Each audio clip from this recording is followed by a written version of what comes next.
How's it going, everyone? Want to give you guys a heads up on some major DLC dropping for Astrobot yet again.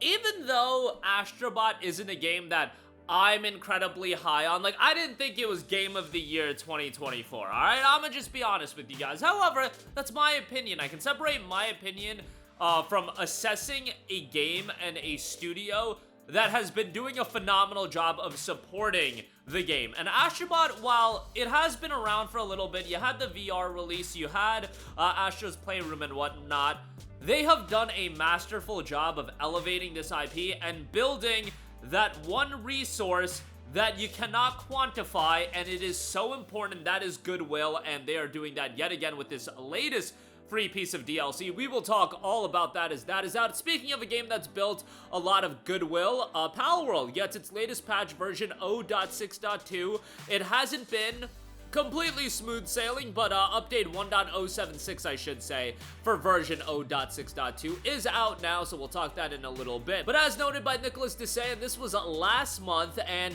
the date is here. It is July the 10th. We are now delighted to announce yet more additional content landing in Astrobot this July 10th. Indeed, 5 brand new levels will make their way into the game as part of the Vicious Void Galaxy, bringing the total numbers of levels in Astrobot to a whopping 90 plus. As with our last update, these 5 levels will require you to pull every bit of skill together to complete, so hang on to your DualSense controller and dive in. And who knows, maybe completing all Vicious Void might lead to something really cool. The 5 levels available will be Twin Frog Trouble, Suck It Up, Handheld Having, High Inflation, and, well, you have to play and see. You've got some new special bots as well, and they didn't want to ruin the surprise. And this was announced alongside the limited edition DualSense wireless controller that's coming out later this year. But the new content is live right now, and it's available for free.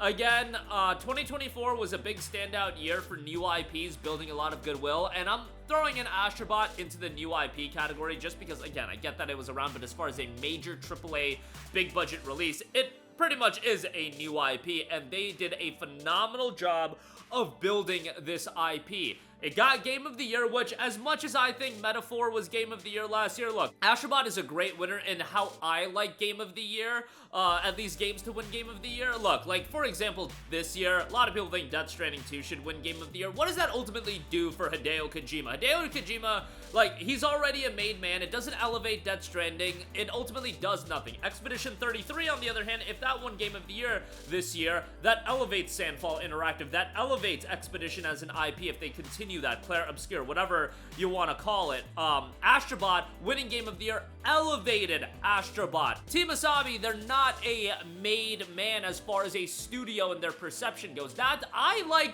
Game of the Year because ultimately gaming is super subjective. I might think Metaphor was the best game of 2024. You might think Astrobot was the best game of 2024. Somebody else might think FF7 Rebirth. What a great year 2024 was for Japanese games, huh? But you get the idea. Ultimately, coming down to one is never going to be unanimously agreed upon. It just isn't going to happen. So I like to view Game of the Year from the lens of, is winning Game of the Year going to elevate a worthwhile studio to the next level or an IP to the next level? In Astrobot, it's doing exactly that. Astrobot is elevated to the next level, or at least pushed to the next level, because it won Game of the Year. But don't get it twisted, it was also because of Asabi's incredible work of dropping free updates, content, the game itself being a phenomenal platformer and now established as one of the pillar IPs for PlayStation going forward. And guess what? It's a smaller scale game. You're talking about a game with, what, a 3-year dev cycle that ended up winning Game of the Year? How about that? Not every game needs to be in development for 7 years.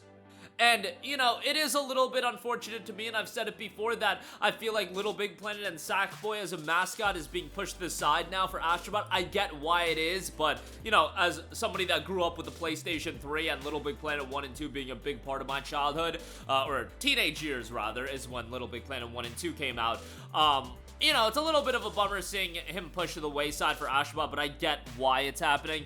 I still remain that, you know, the idea of doing an Astrobot versus Little Big Planet game where Little Big Planet goes rogue, I think that's a license to print money. Look, I'm gonna keep saying that idea until somebody at Sony picks up on it and then they do that idea. But nonetheless, Hopefully Astrobot is one of those franchises that's going to be a consistent pillar and one that's going to get consistent releases. It's not going to take 5 to 7 years, and Asabi, hopefully as a studio, never pivots to doing live service nonsense because they found their calling here, at least for now.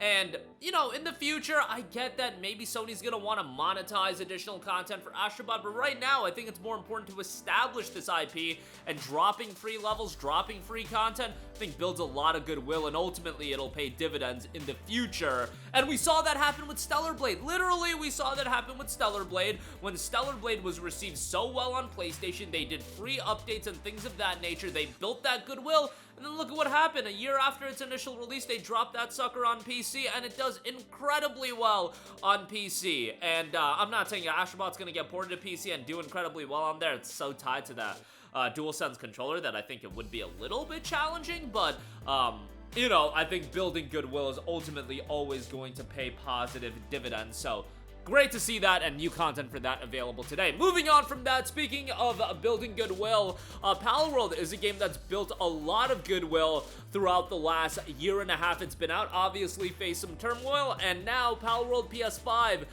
does get an update. Now, saves have been limited to just 10 after update 1.076.269, but they did fix a bunch of issues. Fixed an issue where PALs and dimensional PAL storage would disappear under certain conditions, optimized the memory usage to reduce the likelihood of crashes while playing for a long time. Fixed an issue where graphics would deteriorate greatly, in some cases on Xbox. Fixed an issue where save and load could fail on PS5, and limited the number of save data on PS5 to a maximum of 10 plus. Data for players who already have 11 or more save data will not be automatically deleted. Bear also explained their fix for the PS5 issues. As far as the save issues, as a result of our ongoing investigation, we've identified the cause of PlayStation 5 data loss issue.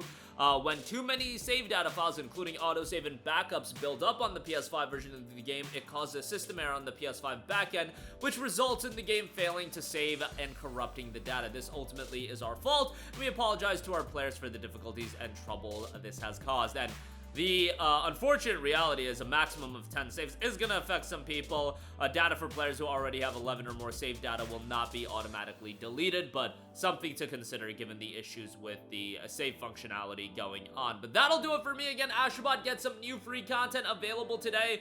Go check that out, and Palworld getting a new patch. Fixing up some issues as well. Great to see Astrobot in particular continue to ride the wave of momentum and getting all of these content updates, and whatever Asabi does next, I think is gonna have a lot of interest. And even, again, while I'm not as crazy about Astrobot, I think it's a great game, don't get me wrong, I think it's a great game. I didn't think it was Game of the Year caliber. Metaphor, I just think was on another level. I thought Metaphor was remarkable, but nevertheless, Astrobot is a worthy winner because, again, from my vantage point of what I like Game of the Year to be, you're never gonna find that game that's this unanimously praised game by everyone, or unanimously everybody thinks is Game of the Year. Game of the Year, I think, is a tool. I view it as a tool to elevate worthy studios, worthwhile studios that have put out great games, that have done great work. And in 2024, I think Team Asabi did exactly that. I think Shift Up did that. I think Game Science did that. I think Atlas did that with Metaphor as well. And I think in 2025, you know, while Kojima, great work with Death Stranding 2. Kojima's a made man. Death Stranding 2 is great. They don't need Game of the Year. Expedition 33, on the other hand, I think that's very much something that could elevate Sandfall and Expedition. But I'm going on a little bit of a rant. That's going to do it for me. Let me know all of your thoughts in the comment section down below. As always, sound off there. Thank you for watching, and goodbye. Hey guys, we hope you enjoyed the video, and if you did, make sure to hit the subscribe button, and if you're already subscribed, do us a favor and hit the bell icon. This way you'll be notified whenever we post a new video. That's the best way to keep up with all of our uploads, and we usually try to upload 2 videos a day. And with the bell icon hit, you'll be notified whenever we do upload a video. As always, thanks for watching.